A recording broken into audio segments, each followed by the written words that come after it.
A few moments ago, you were asked to commit, to put on paper what you would do if you could do anything. I'll give you a few more seconds to think about it.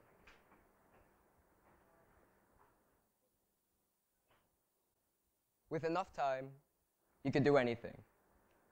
Learn to ride a bike, learn to fish, learn a language, or for me personally, learn to play a sport.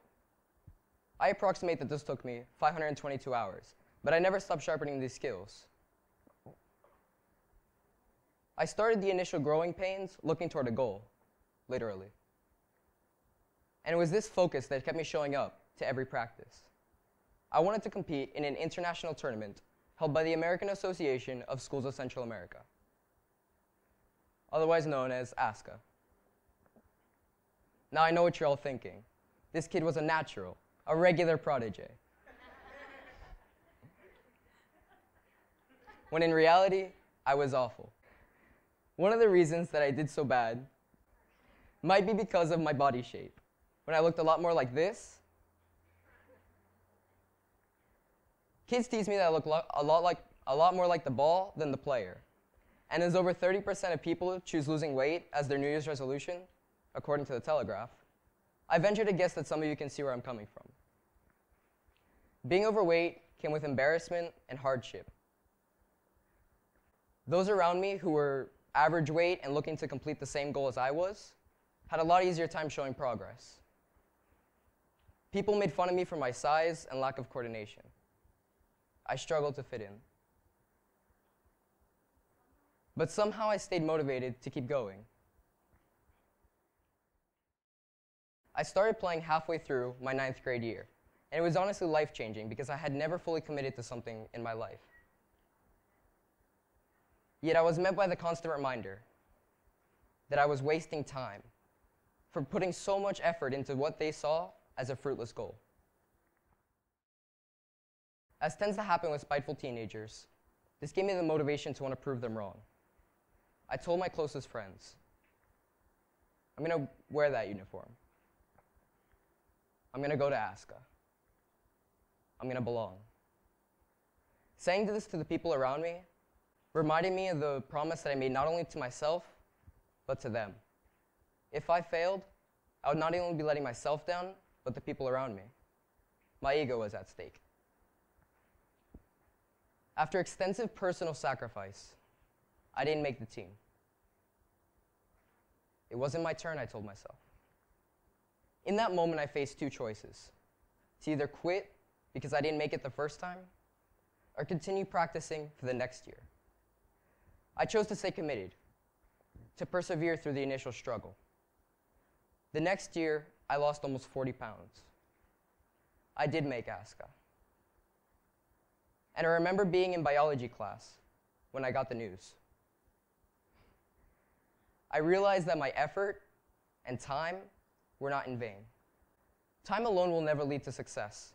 It takes a complicated recipe of patience, energy, humility, a sense of humor, sometimes money, but almost most importantly, ambition. Or simply put, the desire to be a little better tomorrow than you were yesterday. Ambition can be broken down into smaller aspirations. These are the things that get us out of bed in the morning. They can be as simple as wanting to get yourself breakfast, or as complex as wanting to find the cure to cancer. Nevertheless, it is not that simple. Nothing worth having or doing ever is. Great aspirations necessitate dedication. And with dedication comes sacrifice. So we humans are built to want more out of life, out of our bank account, out of experiences, and out of each other. This is due largely to the way that we have evolved. Dissatisfaction with our current status has kept us alert throughout life. This can also be seen in a modern consumer society. Think about your iPhone. Would Apple create a phone every 6 months if they knew that you were satisfied with the one that you already had? These feelings can also manifest in more subtle ways, as feeling acceptance, appreciation, fulfillment, and self-love. Our nature as humans has invariably grown to be insatiable, and it is what has allowed us to grow and progress. I often hear empty promises that the right attitude will take you far enough in life. However, without sacrifice, there is no hope for your attitude. That is, unless you're lucky. But ask yourself, are you going to wait for luck? And if you are, how does that give away the control that you have over what happens next? So why don't more of us sacrifice to get what we want? A major problem that's affected everybody in this room. It might have even affected you today. It's called laziness.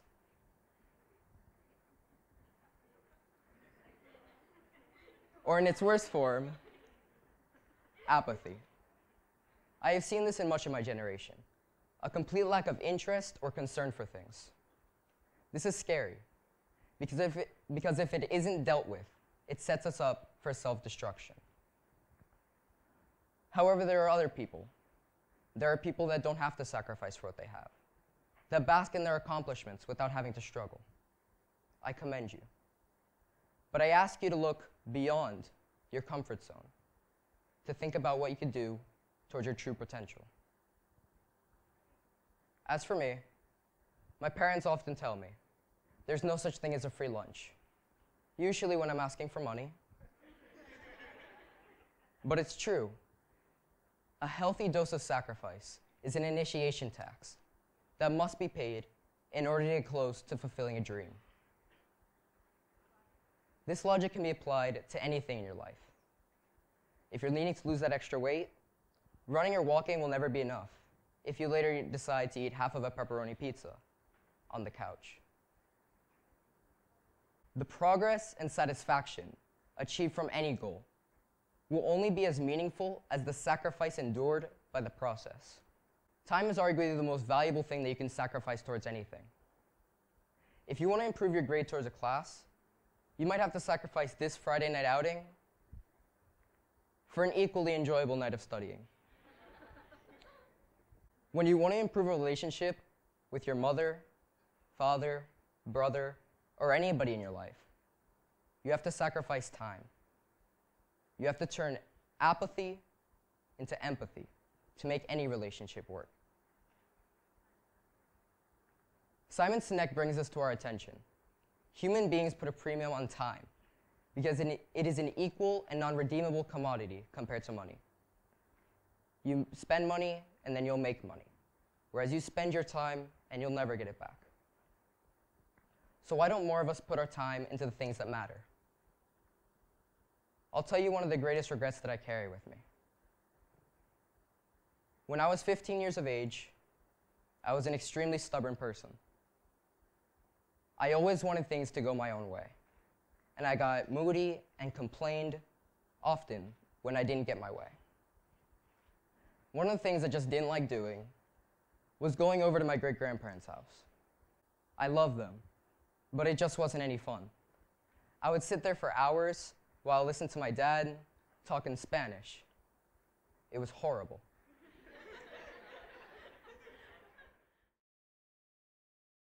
I would find myself making excuses, too much homework, or project deadlines for why I shouldn't have to show up. So I stopped showing up. But with time came maturity.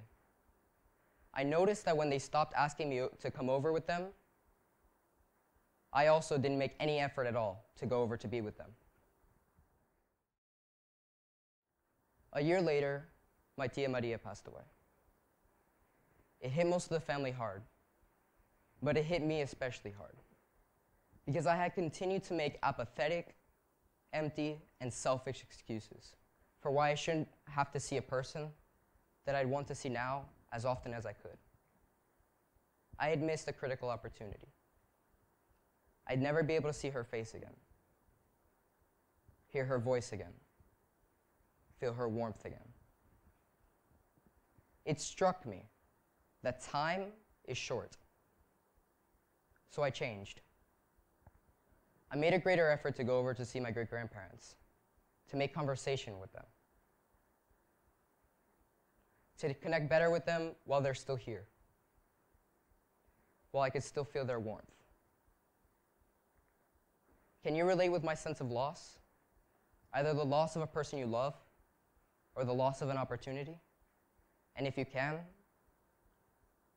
think about what you can do, if anything, to change that feeling. When I asked myself this same question, it sent me down a path that I'll pave for you all today. Except I could stand here and talk for hours on end to all of you about sacrifice and dedication without convincing a single one of you to begin dedicating to yourselves. I once heard a motivational speech by a man named Eric Thomas. He told the story of a man who wanted to become successful. The story goes that the man's mentor told him, "When you want to succeed as bad as you want to breathe, that's when you'll be successful." This may sound extreme, but it works for the most trivial of tasks. For me personally, whenever I need to work up the motivation to do something, I use a pep talk. I can't even begin how many times I've begun my day with, "Come on, Carlos, it's not that hard. It'll be over soon. You just have to take out the garbage."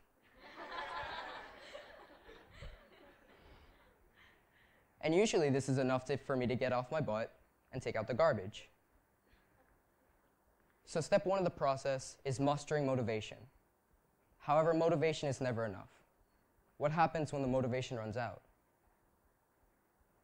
When you wake up and you can't even show up for yourself. This happened to me at almost every one of my Saturday practices. I would wake up on Saturday morning and be met with the same feeling. My dad would tell me, "Don't you have practice today?" And I would say, "Yeah, but I'm too tired. It's like 6. His response would be, "Have fun in ASCA." Having people to hold you accountable and being able to persevere through initial struggle, these are vital to success. The second step is setting benchmarks. A student setting out to write a 10-page paper shouldn't have their goals to be research paper, write paper. It doesn't work like that. We need to break up complex tasks into much easier accomplishments in order to get anything done. For example, their week 1 might be outlining their ideas, week 2, writing their first paragraph, and week 3, writing their second. Breaking up tasks into much easier accomplishments avoids a spell of laziness. Setting realistic goals is vital to success. Step 3 is actually sacrificing. I have a friend who has an incredibly awful approach to the way that she studies. She'll study for 30 minutes and then take a 20-minute break. I think we can all imagine how this impacts success. She'll spend 4 hours working on an assignment for when she should have only spent 2. With this approach, it impacts quality. And it leaves a lot of people saying, "How could I get such a low grade on this? I spent like 4 hours on it." You didn't spend 4 hours. You spent 2 concentrated hours. And those mean all the difference towards success. Lastly is making a healthy sacrifice. One of the things that we all hold dear to our hearts is the amount of sleep that we get. Yet sometimes this has to be sacrificed in order to come close to achieving a dream. Yet there's a point in which it causes negative progress. 1/3 of Americans experience sleep deprivation. The Greeks knew the value of balance in their lives. Aristotle's golden mean. Virtue is the golden mean between 2 vices, the one of excess and the one of deficiency. When I was losing weight, it wasn't all unicorns, rainbows, and butterflies. I became addicted to the exercise, to the losing weight, to the body image. It got to the point where I wanted to gain weight, but I just couldn't because of my metabolism, and my body just wouldn't let me. That's where the golden mean comes into play. Ironic, isn't it? Paulina just talked about hedonistic tendencies, the tendencies that we have that are based on pleasure and pain. Think about all the time that you seek pleasure, that you seek distractions. Now think about that time. Count it up. Day by day, month by month, year by year. Imagine what you could accomplish putting that time to good use. And you know what? Instagram will still be there after you're done. The video that you could have spent time watching will still be online. And there's going to be another party this Friday. Think about the time that you have. So I challenge you to start realizing that time is short. I'll never get another minute with my tia Maria. Don't let someone you love die or an opportunity go to waste just because you were too slow. There's a reason why you only live once and fear of missing out are trending hashtags. We aren't meant to spend our lives on things that will probably outlive us. Why not instead spend your time looking towards fulfillment? Because in the end, only you will know what you want to accomplish, how to make a healthy sacrifice, and who to share it with. In fact, remember the Post-it note. Try sharing it with someone near you who could hold you accountable to your goal. As for me,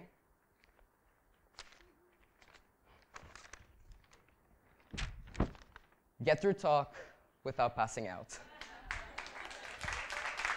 Thank you.